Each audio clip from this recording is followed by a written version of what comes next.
Erev Tov, muy buenas noches, muy bienvenidos y buena semana para todos los que se suman hoy un poquito fuera de nuestro horario habitual, a veces por las circunstancias que acompañan el día que no nos permiten llegar en el horario deseado. Gracias ante todo por acoplarse al nuevo horario y gracias por participar como siempre en un avance ya significativo en todo lo que representa esta gran obra, esta magna obra de Rabbi Moshe ben Maimón, el Rambam. Ciertamente estamos estudiando todo lo que son las relaciones a formarse entre marido y mujer. Y por sobre todas las cosas hemos estudiado en las últimas clases acerca de la Ketubá y de cómo se escribe y de cuáles son las partes inherentes al casamiento. La última semana empezamos a ver en el capítulo 11 un tema complejo que tenía que ver con la duda o la afirmación de que podía el hombre eventualmente acusar, comillas, que no había hallado betulim, o sea, virginidad en su pareja. Y todo eso alteraría el valor económico de la ketubá. También vimos cómo los Jajamim salían al encuentro de la dificultad y cómo realmente ponderaban el lugar de la mujer y la credibilidad de la mujer, diciéndonos y por sobre todas las cosas sosteniendo una cosa sorprendente y que el Rambam lo trae fundamentalmente, que eh, a veces había toda una cuestión familiar que era heredable de madre a hija con respecto a determinadas sensaciones, a lo que representa el coito por primera vez y lo que representaba también la pérdida o no de sangre. Pero vimos cómo la mujer era creíble eventualmente en todo lo que ella sostenía y fundamentalmente lo que eh, se presentaba con respecto a lo que era la ketubá. Vamos entonces a retomar todo lo que es nuestro texto. eh, un minutito. Vamos a retomar entonces, decíamos, nuestro texto en el cual estamos, Ilhot Ishut. Vamos a compartir con ustedes y gracias por sumarse, por supuesto. Estamos aquí en el capítulo 11 de Ilhot Ishut y la alajá que vamos a ver hoy es la alajá número 14. Ya nos quedaban unas pocas alajot para concluir eventualmente este capítulo. Nos dice la alajá número 14 y una vez más, gracias por acompañarnos, bienvenidos y bienvenidas.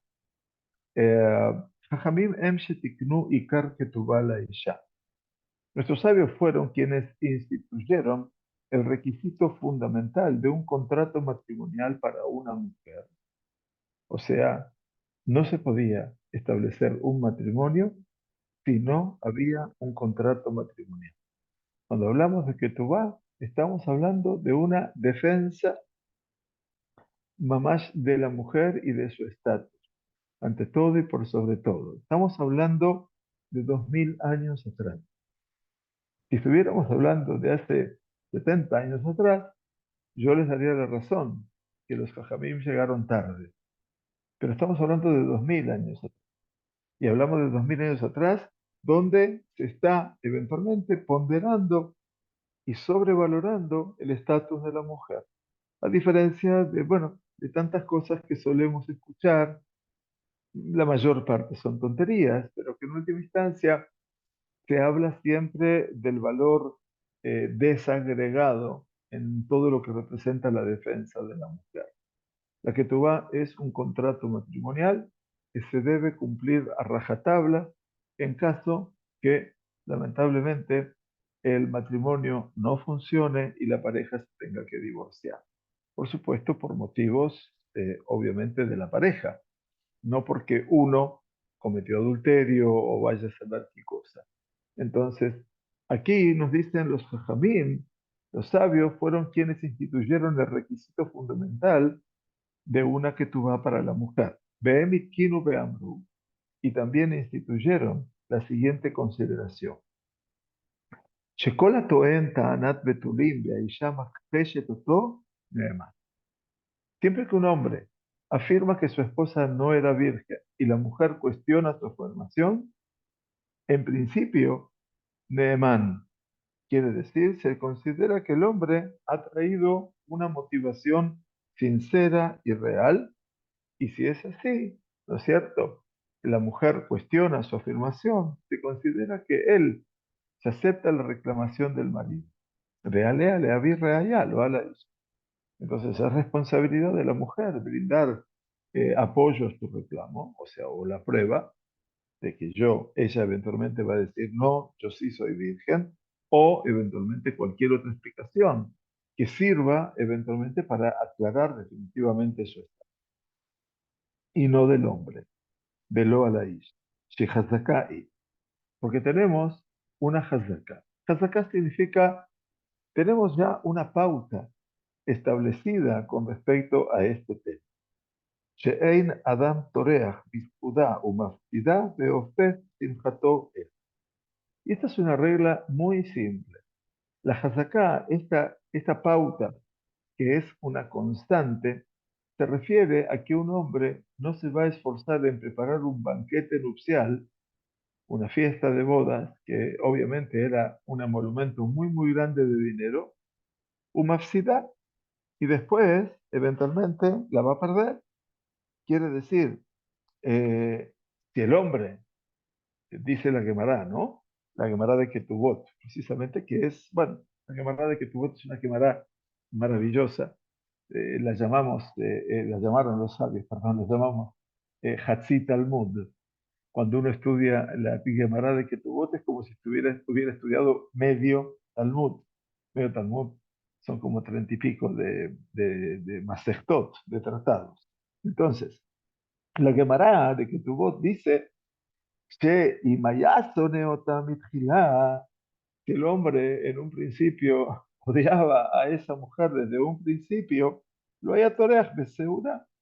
No se hubiera preocupado de contratar el mejor catering con la mejor fiesta, como Afsid Seuda Tojinam, de manera de echar a perder todo su dinero en una Seudá que es gratuita, en balde.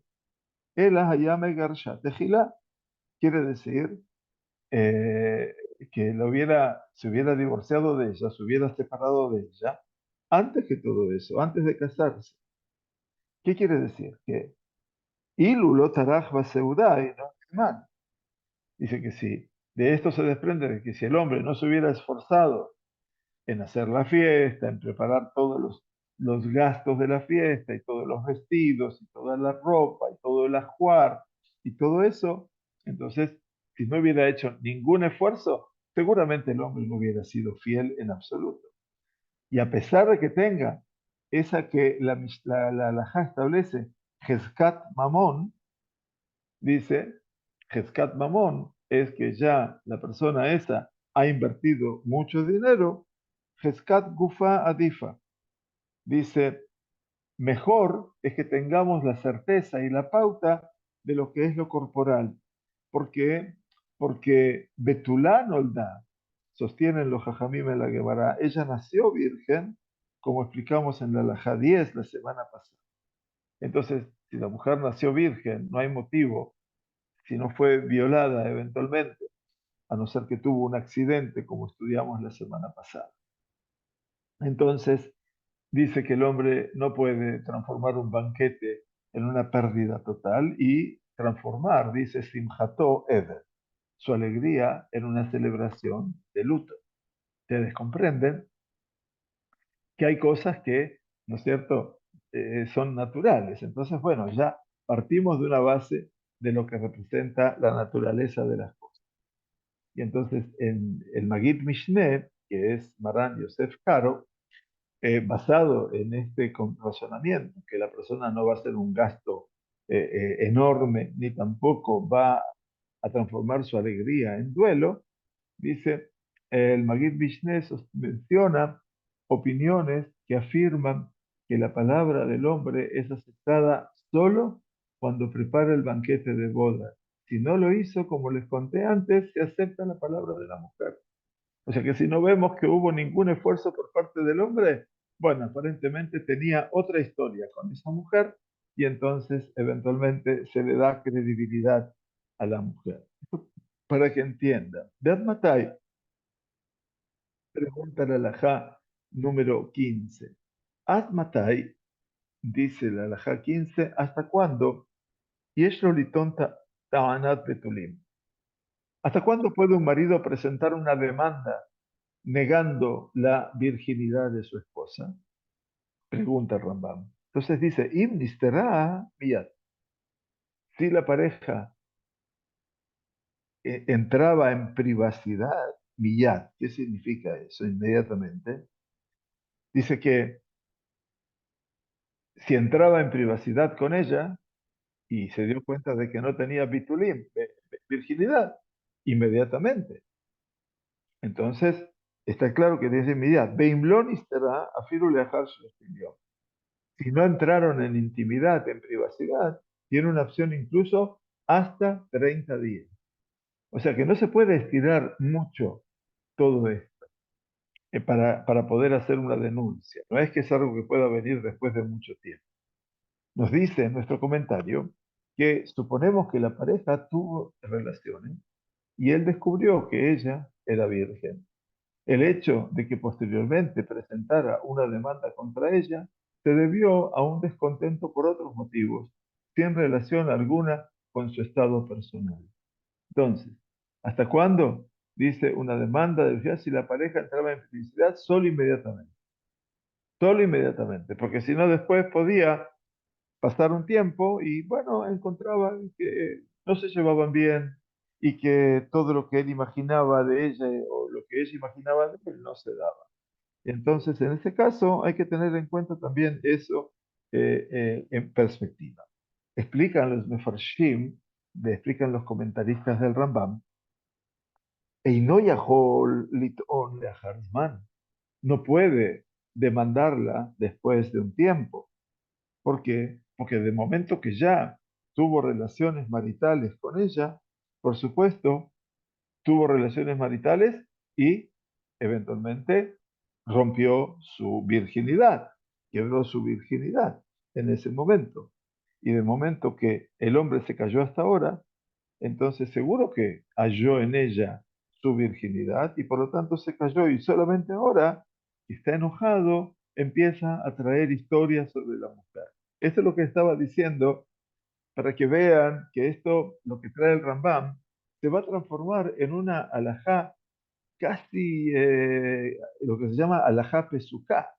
Alajá pesuká significa una alajá constante, cotidiana, obviamente, y en la cual no me cabe ninguna duda de que todo esto nos tiene que llevar a nosotros a entender que los jajamim eran bastante elocuentes a ese nivel, bastante, totalmente elocuentes. Bien, la alajá número 16.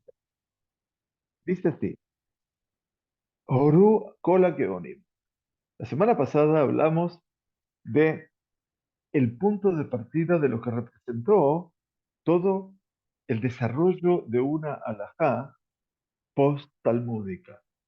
El Talmud ha venido a analizar la Mishnah, a desglosarla, a quitar todas las asperezas de la Mishnah con la intención del Talmud de poder edificar este mundo que hoy en día es un mundo maravilloso y que se llama el mundo de la halajá. Ahora bien, todo ese proceso, cuando se termina con el Talmud, recuerden que el Talmud Babli se termina en el comienzo del siglo sexto. Entonces, prácticamente llegamos al tiempo del Talmud, pasan 100 años en el cual tenemos a los Saboraim, que son los sabios intermedios que van a trabajar todo el contexto del lenguaje del Talmud, la organización del Talmud, ¿no? Todavía no teníamos imprenta para que sepa, pero sí tenemos sabios. Y todo eso desemboca en la época tal vez más fértil del desarrollo del pueblo hebreo fuera de su tierra. Y esa es la etapa llamada de los Geonim. Geonim son los famosos Gaonitas, porque cada uno tenía el nombre sobreagregado de Gaón. Rab Saadia Gaón, Rab Amram Gaón, Rab Natronai Gaón. Porque el Gaón no solamente es como hoy se refiere a que cuando decimos de un niño que es un Gaón, que es un genio, ¿no es cierto? Sino que los Geonim ocuparon una franja de tiempo del siglo 8 al siglo 11, son 400 años prácticamente, en el cual nos encontramos que estos sabios que viven todos en Babilonia, donde se desarrollaron las más grandes academias de estudio, en detrimento de la población israelí en la tierra de Israel que iba decreciendo, decreciendo, decreciendo, hasta casi lamentablemente desaparecer. Entonces, el mundo de los Geonim es en el mundo en el cual se desarrolla esa primera comunicación epistolar entre las diásporas del pueblo judío, diásporas en plural estoy hablando, que necesitaban resolver cuestiones de la vida cotidiana en su contacto con un mundo que no conocían, y costumbres, y bebidas, si el vino se podía, si el pan se podía, más allá de las reglamentaciones propias de la Sagrada Torá. Pero se necesitaba establecer, para que ustedes imaginen esta impronta que tuvieron los Geonim, donde afluían preguntas de centenas, si no miles, de partes del mundo, en una época en la cual no teníamos nada de la comunicación que tenemos hoy, empezando por el Zoom, WhatsApp, Instagram, TikTok, o todo lo que ustedes quieran, email.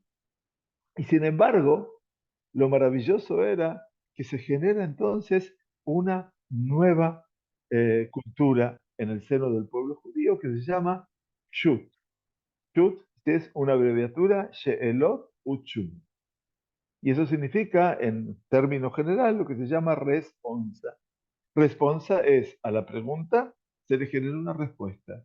Y hoy en día, esa respuesta, esa responsa, es la que vino con el desarrollo de los siglos hasta que tuvimos un libro maravilloso que nos ayuda a nosotros hoy en día a resolver todos los intríngulis, porque está ahí la halajá pesuká. En la respuesta está el tratamiento de la pregunta y cómo se da la halajá. La halajá hoy en día del Shulchan Aruch, de Maran Yosef Karo, es un proceso. Fíjense que el Shulchan Aruch se terminó de editar y de imprimir en el 1565. Estamos hablando del siglo XVI.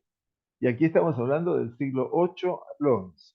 Bien, simplemente yo creo que es importante que todas las personas que estudian con nosotros estén informados un poquitito de esto. Y si bien en Google lo van a poder aprender, pero es tan importante saber que esto ha formado parte de un desarrollo en la diáspora, en el exilio.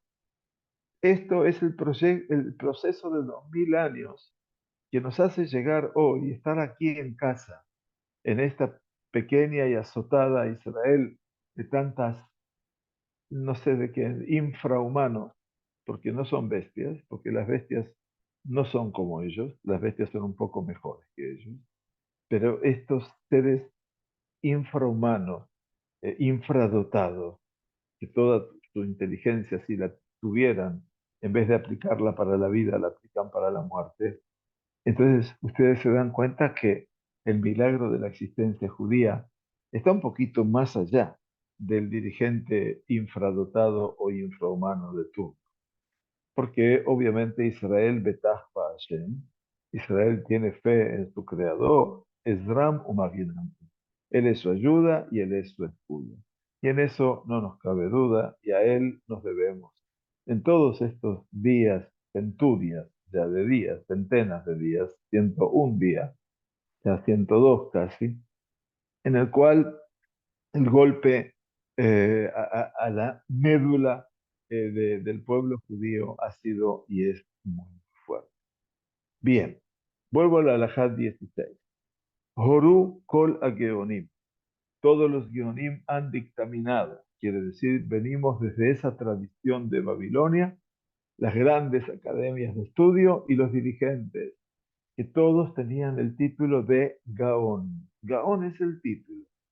Sadia Gaón, Natronai Gaón, como les dije, Rabhai Gaón, todos ellos han creado un espacio de contención para la sabiduría y fundamentalmente de luminosidad para todos los judíos del área. Lo cita el Rambam. Horú kola geonim, todos los geonim han dictaminado, שזה שאמרו חכמים שהוא נאמן עם מכחישתו אשתו, dice, todos los geonim han dictaminado que la afirmación de nuestros sabios de que las declaraciones del marido son aceptadas incluso si su esposa cuestiona su reclamo, o sea que es Neemán, como dijimos en la Halajá 14, dice se aplica solo con respecto a la anulación de la obligación del requisito fundamental del contrato matrimonial. Quiere decir, leafsidá y kar a ketubá. El requisito fundamental, ¿qué significa? Y entonces los 200 monedas de plata. Acuérdense que ese dinero alcanzaba para vivir un año con todas las necesidades. Y por lo tanto, quedaría entonces el marido exento de cumplir con ese contrato matrimonial. Pero, dice, sin embargo, aval a Tosefet y Eshla. Sin embargo, la mujer tiene derecho a la cantidad adicional a la que se comprometió su marido. Como les explicábamos a todos, cuando hoy llenamos una ketubá, completamos una ketubá, para decirlo mejor, entonces tenemos lo establecido naturalmente, que son 200 monedas, pero a su vez el novio quiere hacer un regalo a su amada y en este caso agrega un valor realmente importante. Cada país de acuerdo a su moneda. Aquí colocamos en Israel shekalim. El novio puede colocar hasta 1.000.000 de shekels, o sea, 999.999. Si quiere, puede poner eso. No podría poner eventualmente 10.000 shekels. Si bien es mucho dinero, es poco en la valoración del otro. No es que el otro vale tanto, sino que ese dinero, el tosefet, que le corresponde a la mujer, como ven ustedes aquí, va a servir el día de mañana, como decía, cuando se divorcien, porque todo ese dinero va a venir para ella eventualmente. Por eso uno tiene que pensar muy bien. Generalmente nosotros no hablamos de grandes cifras, pero hablamos simbólicamente de, a veces se ponen 5 peamim, 5 veces jai, 5 por 18.000, que son 90.000 shekels, o los sefaradim, que siempre ponen 101, 126, 226, y cada uno tiene sus números en sí.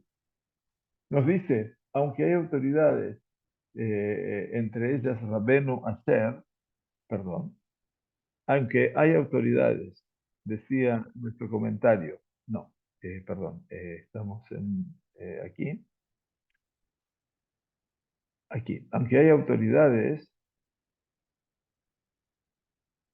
bueno, ahí no me deja leer, aunque hay autoridades, entre ellas Rabenu Asher, que ofrecen razones por las cuales la palabra del marido debería aceptarse también en este caso, la opinión predominante y la sentencia de Maran Shulchan Aruch, quiere decir Maran Yosef Karo, sigue la decisión del Rambam.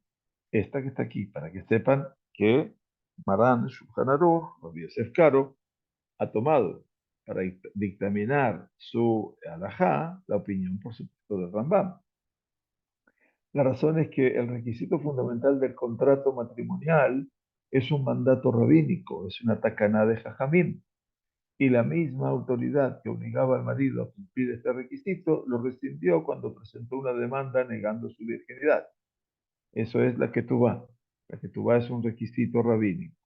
La cantidad adicional, en cambio, es un regalo al que el marido se comprometió voluntariamente. Y esa es la diferencia, no es la obligación de los jajamim. Y esta obligación solo puede anularse si se prueba que se hizo bajo premisas falsas. ¿Bien?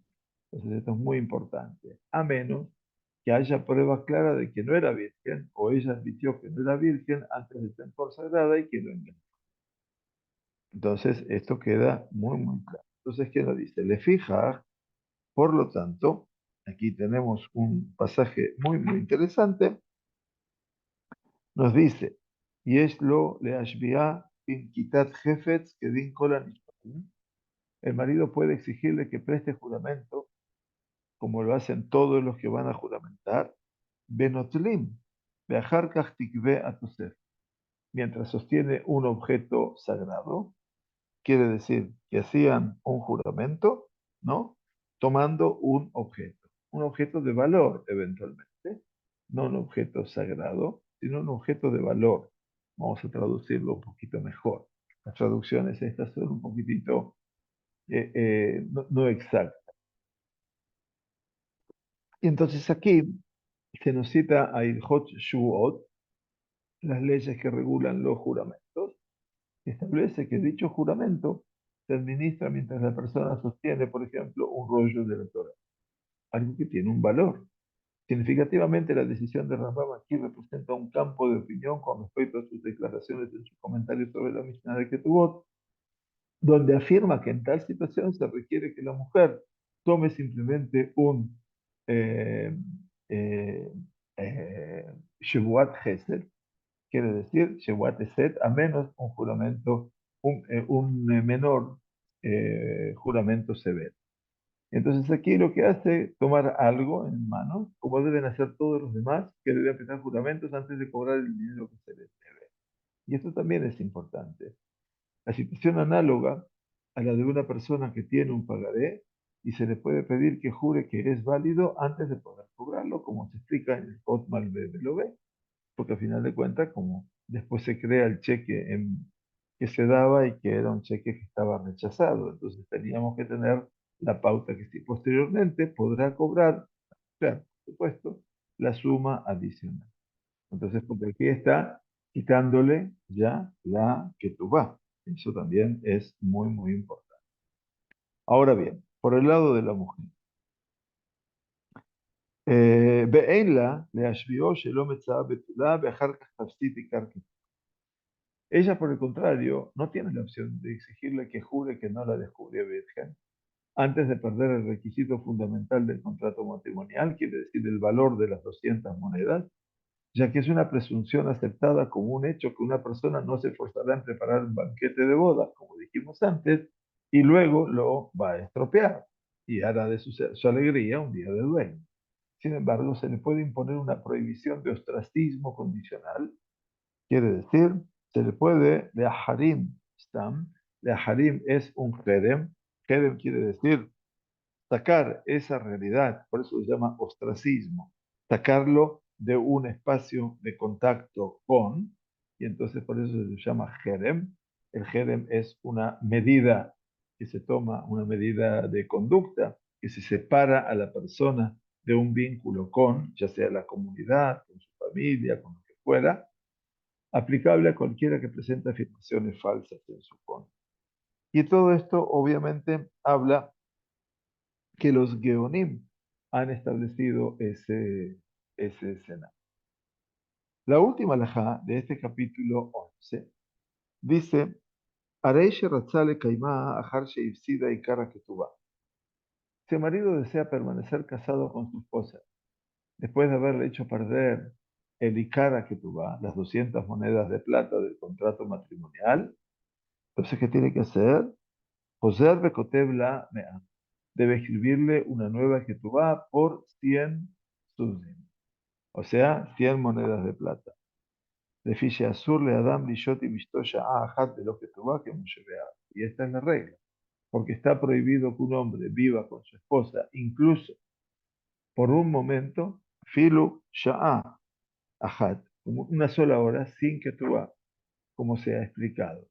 Y esto es muy importante. Esto fue en el capítulo 10 a la 10, en el capítulo anterior. ¿sí? La halajá 10. Entonces, ¿qué había dicho?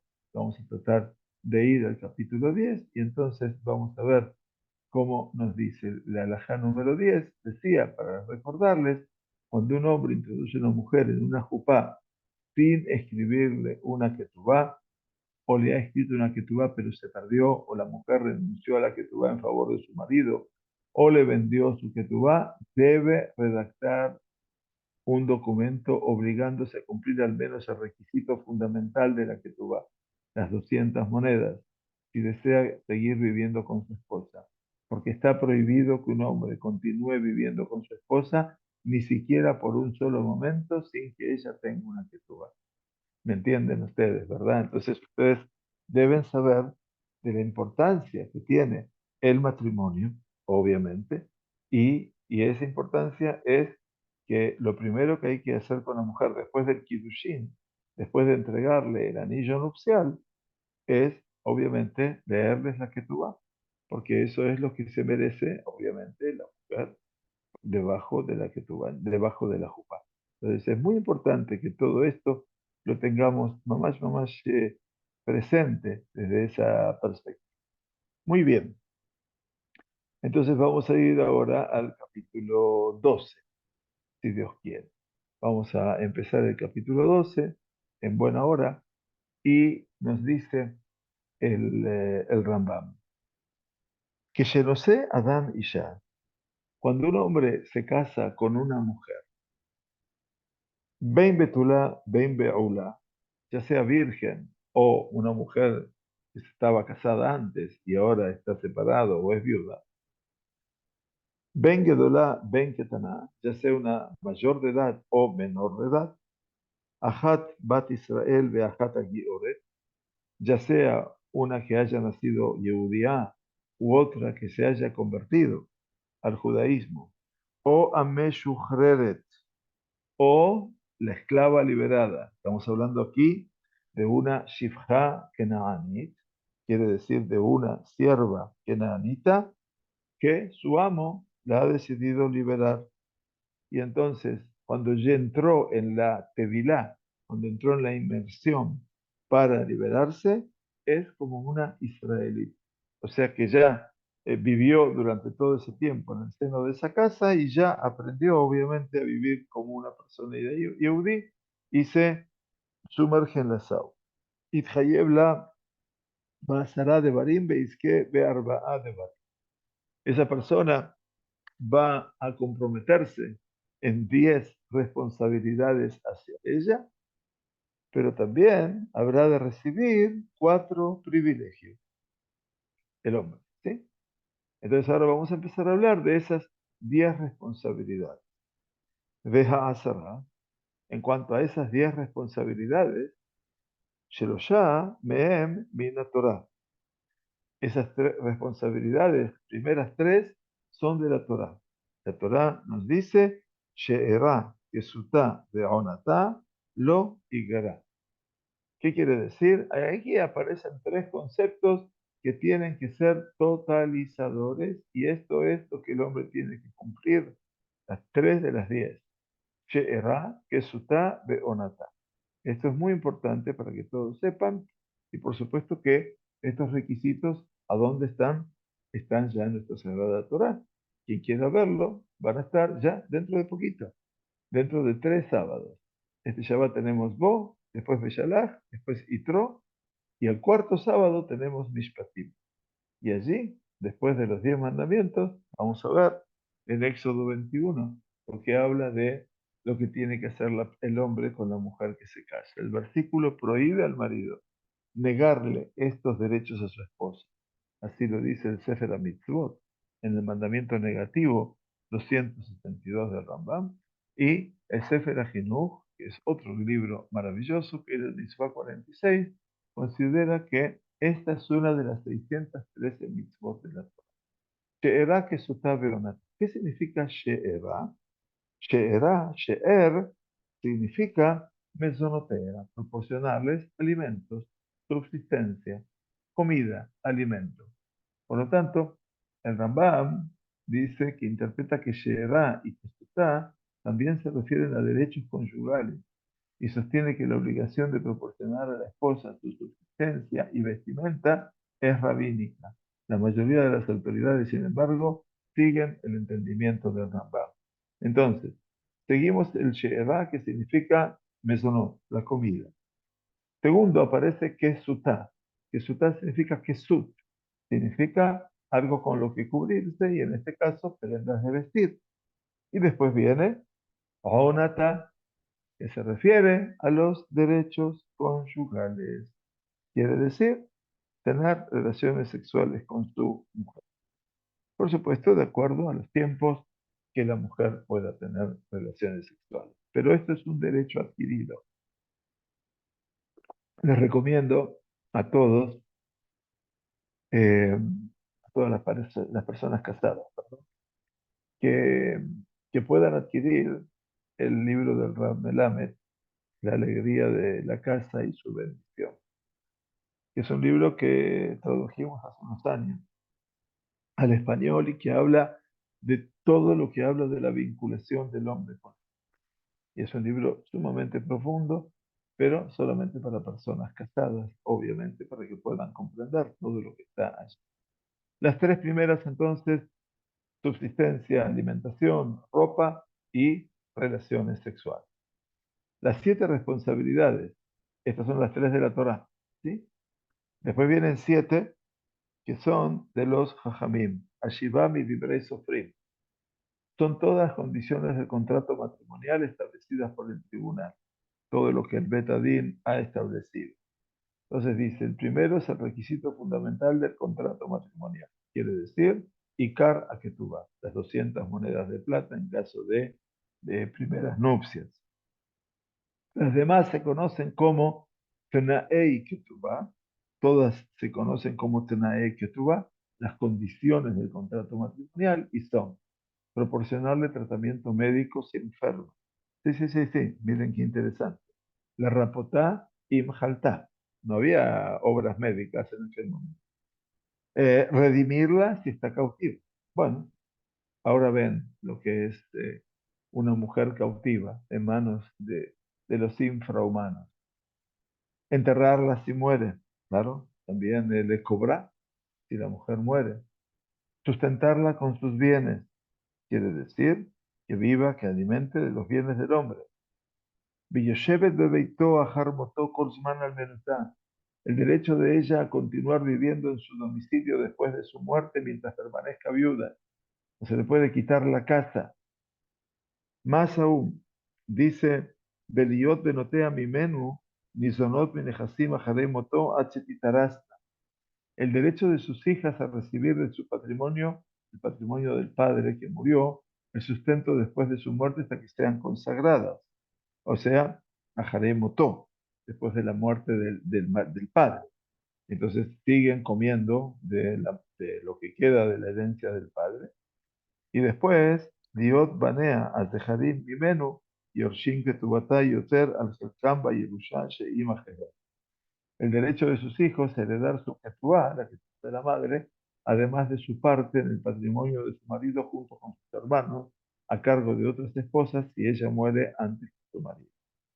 Todo esto son derechos. Miren qué interesante, ¿cierto? Entonces, estos son los 10 que tenemos aquí. Entonces, esto, para que sepan ustedes, estaba muy, muy pautado, ¿sí? Eh, entonces, dice el último, que seguramente pues, todo lo demás más o menos son conocidos, creo que la mayor parte son conocidos, pero vamos a ver, Dios denotea, bueno, las hijas, el derecho de las hijas a recibir de su patrimonio el sustento después de su muerte hasta que sean ellas comprometidas y consagradas, quiere decir que no queden en la calle las niñas, ¿no es cierto?